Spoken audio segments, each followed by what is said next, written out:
सर्वप्रथम हम बुद्ध के चरणों में क्या समस्त बुद्धों को, क्योंकि बुद्ध कोई व्यक्ति नहीं है, बुद्ध एक डिग्री है बुद्धता की, जानने का, ज्ञान का सर्वोच्च शिखर है। तो हम उस सर्वोच्च शिखर पाने वाले विभूतियों का नमन करते हैं। इति पिसो भगवारहं सम्मा सम्बुद्धो विद्याचरण संपन्नो सुगतो लोकविदु अनुत्तरो पुरुष धम्म सारथि साथा देव मनुष्यानं स्वाखाता तो भगवता धम्मो संदिठिको अकालिको यही पासिको ओपनय्यको पच्चतंग वेदितव्यो विजुहि। भगवान बुद्ध ने अनुभव की कसौटी पर कसकर सुंदर ढंग से धम्म को बताया। यह धम्म देखने योग्य और परखने योग्य है, सभी देशों सभी समयों में आचरण करने योग्य है। आओ और इसे परख कर देख लो। यह धम्म निर्वाण तक पहुँचाने वाला है। यह धम्म विद्वान पुरुषों द्वारा स्वयं अनुभव करने का विषय है। संघ के बारे में जो हम संघ की वंदना करते हैं, संघ क्या है, संघ जो है, संघ की हम वंदना कैसे करते हैं, संघ क्या है? संघ लोगों का समूह है, ऐसे लोग जो बुद्ध पथ पर चलने को आतुर हैं। सुपटिपन्नो भगवतो शावक संघो अपटिपन्नो भगवतो शावक संघो आइपटिपन्नो भगवतो शावक संघो समचिपटिपन्नो भगवतो शावक संघो। यदति चत्तारि पुरुष युगान अट्ठ पुरुष पुंगला यश भगवतो शावक संघो आहुनय्यो पाहुनय्यो दक्षिणय्यो अंजलिकर्णियो अनुत्तरं पुंजं खेतं लोकस्यात्। भगवान बुद्ध का श्रावक संघ भगवान द्वारा बताए गए सुंदर सरल न्याय और समीचीन मार्ग पर चलने में कुशल है। यह संघ 4 युग्म श्रेणियों तथा 8 अंगों में है। यह सब कुछ बुद्ध श्रावक संघ आह्वान करने योग्य है, अतिथि बनाने योग्य है और हाथ जोड़कर प्रणाम करने योग्य है। मनुष्यों के पाप क्षय और पुण्य वृद्धि के लिए यह परम पावन अलौकिक पुण्य क्षेत्र है। अब एक शब्द आता है जो इस समय बहुत ही या बातचीत में आता है, भिक्षु। भिक्षु को, ये शब्द को मैंने देखा कि कभी कभी जो है वो फेसबुक पर एक जो वो आता है जिसको बुद्ध से संबंधित जो है, उसमें कभी कभी इसको भिखारी शब्द से संबोधित करते हैं। तो मैंने जहाँ तक समझा, जहाँ तक पढ़ा, मैंने ये पाया कि भिक्षु और भिखारी में दोनों में बहुत बड़ा अंतर है। हम उस अंतर को समझने का प्रयास करते हैं, और यदि हम समझने का प्रयास करते हैं तो हम समझ सकते हैं, यह समझने योग्य है। और जो भी इस रास्ते पर चलने का प्रयास कर रहे हैं उनको इस शब्द का भाव समझना बहुत ज़रूरी है। क्यों? क्योंकि समाज में जहाँ भी आप जाएंगे, भिक्षु की बात करेंगे, बुद्ध की बात करेंगे, तो आपके सामने तरह तरह के प्रश्न उठेंगे। भिक्षु क्या है? बुद्ध क्या है? धम्म क्या है? संघ क्या है? तो ये मेरी जिम्मेदारी बनती है कि हम बुद्ध, धम्म, संघ के अर्थ को समझें। और एक जो महत्वपूर्ण शब्द है भिक्षु, भिक्षु, ये पाली का शब्द है। भिक्षु और भिखारी में अंतर क्या है? भिखारी वह है जिसका धन छिन गया है,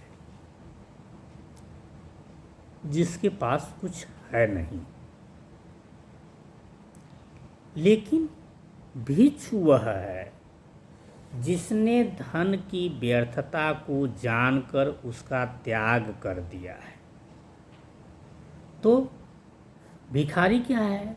वो दीन है, हीन है, जबकि भिक्षु दीनहीन नहीं है। भिखारी रो रहा है कि उसके पास कुछ नहीं, उसका सब छिन गया है, समाज ने ले लिया और तमाम तरहों से वो बर्बाद हो गया। लेकिन भिक्षु के पास भी कुछ नहीं है, लेकिन भिक्षु प्रसन्न है। भिखारी शब्द, भिखारी जो शब्द है वो अपमानजनक है। किसी को कह दीजिए कि अरे यार तो एकदम भिखारी हो। यदि आपसे कुछ मांग लेता है तो तमाम लोग इन शब्दों से नवाजते हैं, अरे यार तो भिखमंगा है। लेकिन भिक्षु शब्द सम्मानजनक है। क्यों? कि जिस धन की पीछे पूरी दुनिया दौड़ रही है, उस धन को त्याग कर, छोड़कर वो बिना धन के ही प्रसन्नचित अवस्था में विचरण कर रहा है। अब रही बात बुद्धिज्म की, तो बुद्धिज्म बड़ा व्यापक शब्द है। इसे किसी देश काल में बांटा नहीं जा सकता, देश काल में सीमित नहीं किया जा सकता। बुद्धिस्ट व्यक्ति, बुद्ध को समझने वाला व्यक्ति, बुद्धिज्म के रास्ते पर चलने वाले व्यक्ति के लिए ये पूरा संसार ही अपना है। उसके राष्ट्र, वैसे तो राष्ट्र की परिभाषा अलग तरह से है, जैसे भारत है, पाकिस्तान है, जहाँ अलग, और अमेरिका है, तमाम सारे देश हैं।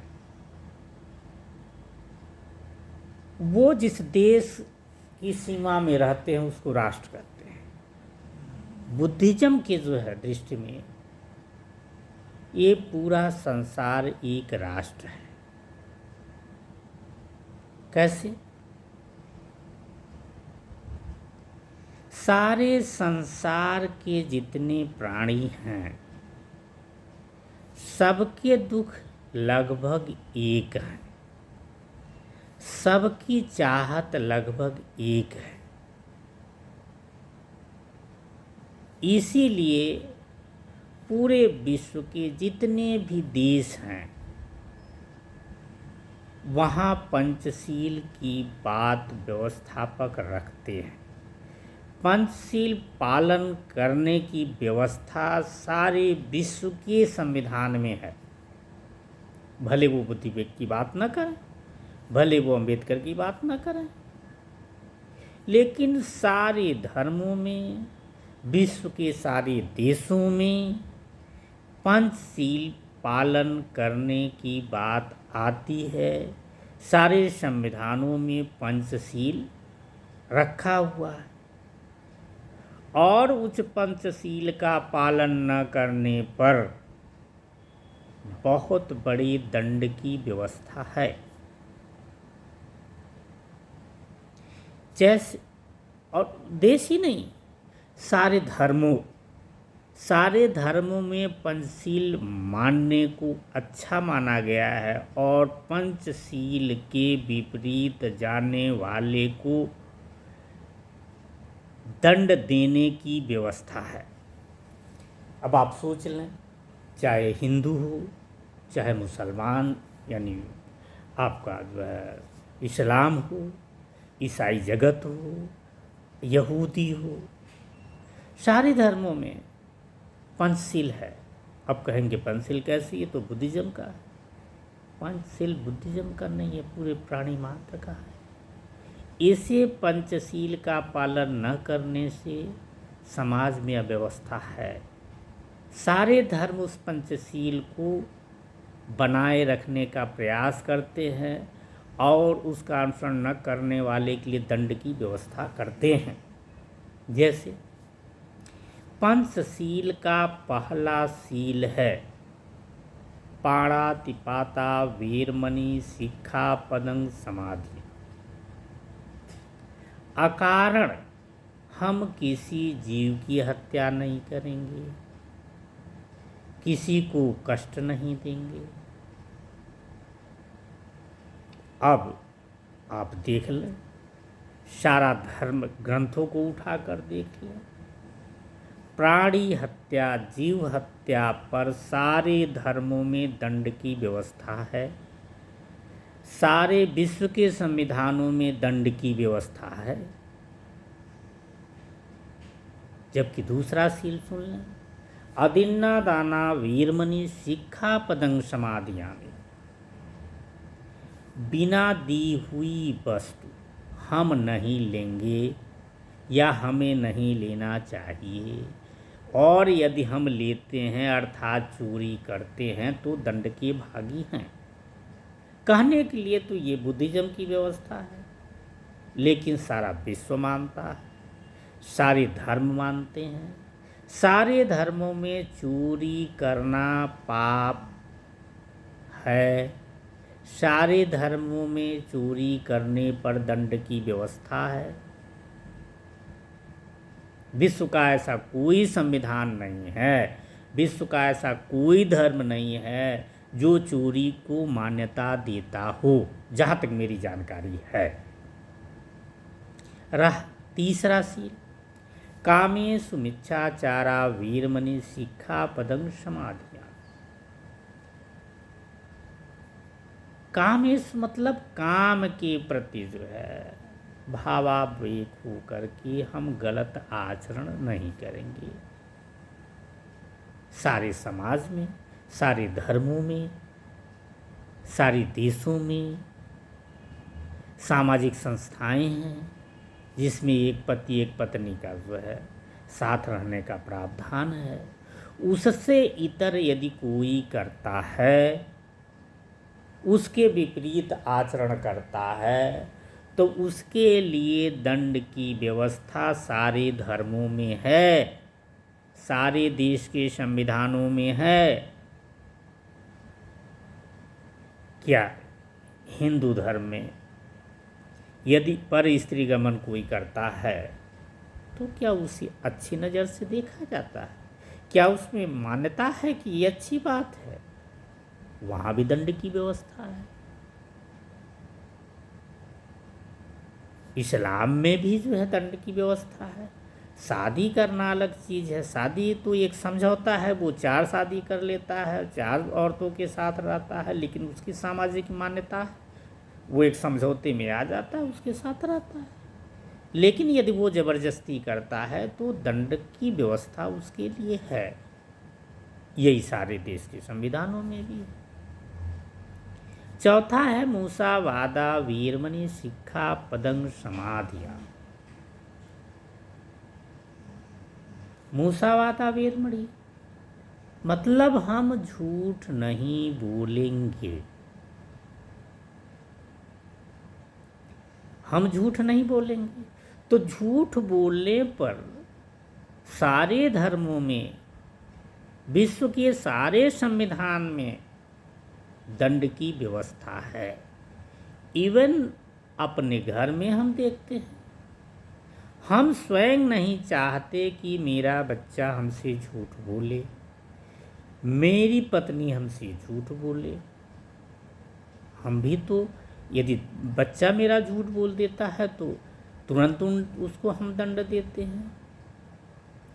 और जब हम झूठ बोल देते हैं तो भी हम डरे हुए रहते हैं, सहमे हुए रहते हैं कि हमारा झूठ पकड़ न लिया जाए। अर्थात हमारे अंतर मन में कहीं न कहीं ग्लानि है कि हमने गलत किया है। तो बुद्धिज्म इस तरह से सारे विश्व में है, विश्व के सारे धर्मों में है, विश्व के सारे देशों में है। इसी प्रकार पांचवा शील है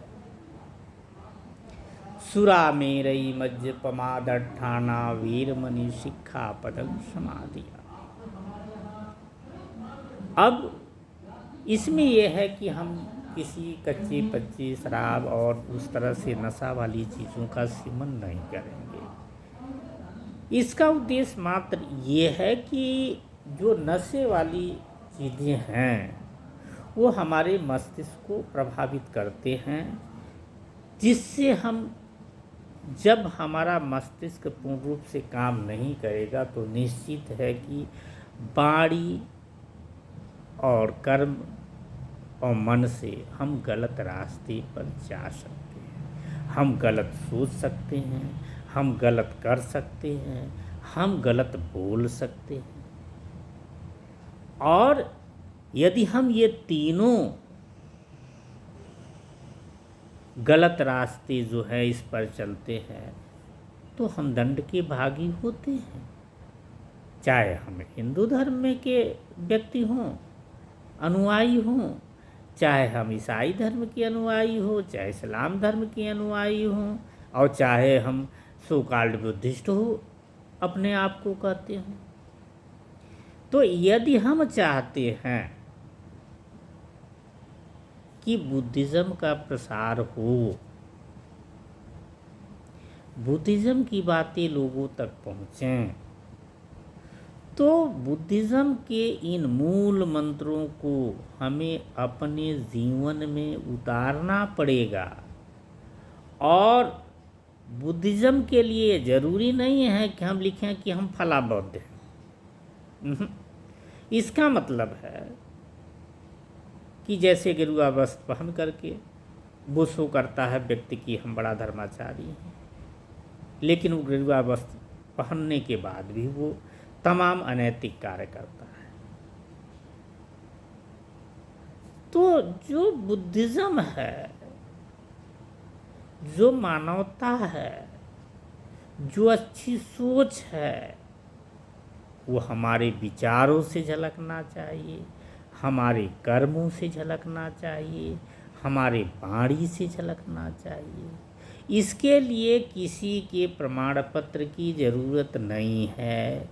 हमारा कार्य व्यवहार ही हमारे लिए, समाज के लिए प्रमाण पत्र है कि बुद्धिज़्म क्या है, बुद्धिज़्म अच्छा है। बुद्धिज़्म अच्छा है तो हमको देख करके भी लोग कहेंगे ये देखो बुद्धिस्ट जा रहा है। और बुद्धिज़्म के रास्ते पर चलने वाला व्यक्ति के तमाम सारे गुण होते हैं। और बुद्धिज़्म के रास्ते पर चलने वाले व्यक्ति के लिए जो सबसे महत्वपूर्ण काम, पहला काम है जो मैंने अभी तक समझा, कि उसे विपश्यना जरूर सीखनी चाहिए। क्योंकि बहुत सारा परिवर्तन विपश्यना के द्वारा हमारे जीवन में आता है। जैसे आप यदि विपस्सी साधक हैं, अर्थात यदि आप प्रतिदिन आधे घंटे, 20 मिनट, 1 घंटे बैठ कर के विपස්සना करते हैं, या विपස්සना नहीं कर पाते हैं, आनापानसति तक ही आप हैं, यानी इतने समय तक आप अपने जीवन में अपने लिए, अपने सुख समृद्धि के लिए, अपने स्वास्थ्य के लिए, अपने परिवार के लिए, अपने देश के लिए, पूरे ब्रह्मांड के लिए, कल्याण के लिए आपको अपने 24 घंटे में से 1 घंटे अवश्य निकालना चाहिए। लोग निकालते हैं, शरीर स्वस्थ करने के लिए तो निकालते ही हैं। लोग दौड़ते हैं, लोग एक्सरसाइज करते हैं, लोग और तरह तरह के व्यायाम करते हैं, तो शरीर तो स्वस्थ कर लेते हैं। लेकिन मन को स्वस्थ करने के लिए हम प्रयास नहीं करते। क्यों नहीं प्रयास करते हैं? मन को कैसे स्वस्थ रखा जाए, बहुत लोगों को विधि की जानकारी नहीं है। बहुत लोग इसके बारे में जानते हैं, बहुत जानते हैं, बहुत वक्तव्य देते हैं, बहुत बढ़िया भाषण देते हैं, प्रवचन देते हैं, लेकिन जब उनसे कहा जाता है क्या आप विपस्सी हैं, क्या आप विपස්සना करते हैं, तो सबसे बड़ी उनकी दिक्कत आती है कि यार टाइम नहीं मिलता है, या हम तो 10 मिनट से ज़्यादा बैठ नहीं सकते। तो हम कोशिश करते हैं अपने इष्ट मित्रों से इस पे चर्चा करें कि 1 घंटे, 45 मिनट, आधा घंटे, और यदि शुरुआत कर रहे हैं तो 10 मिनट से शुरुआत करें। करना विपස්සना या ध्यान का मतलब है कुछ न करते हुए शांत चित्त से बैठे रहना। अब बताइए, शांत होकर बैठना कितना कठिन है। और न विश्वास हो, अब बैठ के देखिए। आप 1 घंटा बोल सकते हैं, 1.5 घंटा आप बात कर सकते हैं, 8 घंटे आप काम कर सकते हैं, लेकिन 10 मिनट बिना कुछ किए शांत बैठने में कितनी आपको घबराहट होती है। और मेरा अपना अनुभव है कि यदि हम इसका अभ्यास कर लेते हैं तो 2-3 चीज़ों का तो निश्चित रूप से लाभ होता है। जैसे आप पॉजिटिव सोच के व्यक्ति होंगे, नेगेटिव चीज़ें आपके मन से धीरे धीरे बाहर निकलने शुरू हो जाएंगी। आप व्यर्थ बोलने से बचेंगे और किसी से भी बिला वजह बहस नहीं करेंगे, जिससे आपका समय भी नहीं खराब होगा। जब आप पॉजिटिव सोचेंगे तो आप पॉजिटिव कार्य करेंगे, आप पॉजिटिव बोलेंगे, क्योंकि सारे दुर्गुण, सारे गुण का मूल स्रोत हमारा मस्तिष्क ही है।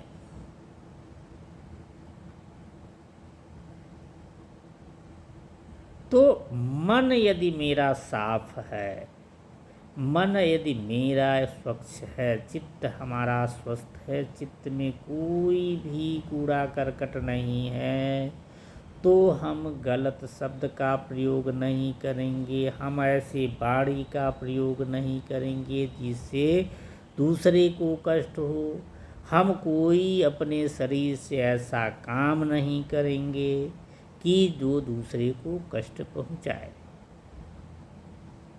हम जो चाहते हैं अपने लिए, वही सोच, वही वाणी, वही कर्म हम दूसरों के साथ रखते हैं। हमारा कल्याण, देश का कल्याण, समाज का कल्याण, विश्व का कल्याण, पूरे प्राणी मात्र का कल्याण। तो जो भी लोग बुद्ध को जानना चाहते हैं, बुद्ध को समझना चाहते हैं, इस रास्ते पर चलना चाहते हैं, वो कम से कम अपने 24 घंटे में से 1 घंटे अपने लिए निकालने का प्रयास करें। और इसका उपयुक्त समय जो है, जो अच्छा समय है, जो बेहतर समय है, जिसमें आप अच्छे से इसको कर सकते हैं, वो है सुबह 4 से लेके 6 का।